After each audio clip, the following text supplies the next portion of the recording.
வணக்கம்.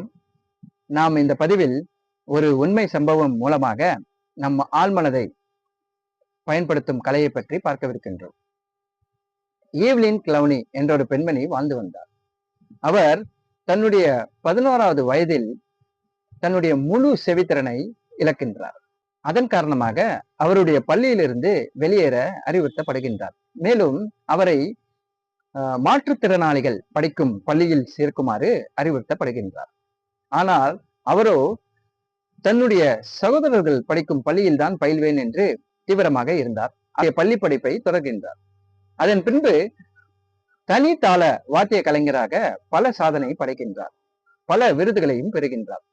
அவரிடம் ஒரு கேள்வி கேட்கப்பட்டது.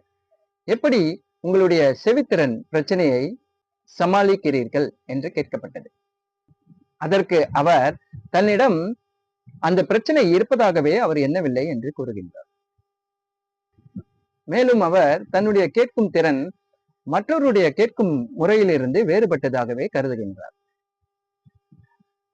இங்கே நாம் ஒன்றை முக்கியமாக கவனிக்க வேண்டும். அவர் தன்னிடம் இல்லாததை ஈர்ப்பதாகவே நம்புகின்றார். அதன் காரணமாக அவருடைய ஆழ்மனம் செயல்விடை அளிக்கின்றது. இந்த ஆழ்மனதை எப்படி பயன்படுத்துவது என்கின்ற கலையை யாரும் கற்றுத்தருவதில்லை. இந்த ஆழ்மனதை பயன்படுத்துவதற்கான முக்கியமான கலைகளில் ஒன்று கற்பனை கலை. நம் கற்பனையில் இல்லாததை ஈர்ப்பதாகவே பார்க்க தெரிந்திருக்க வேண்டும்.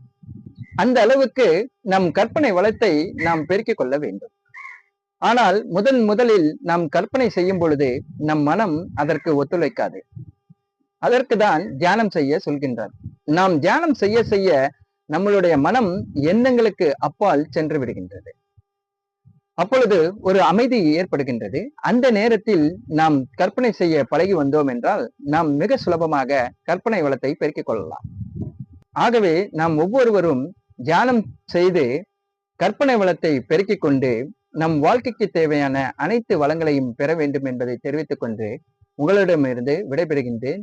நான் உங்கள் வடிவில் யோகா மற்றும் பிராணாயாமா சக்ரா தியான ஆசிரியர். நன்றி, வணக்கம்.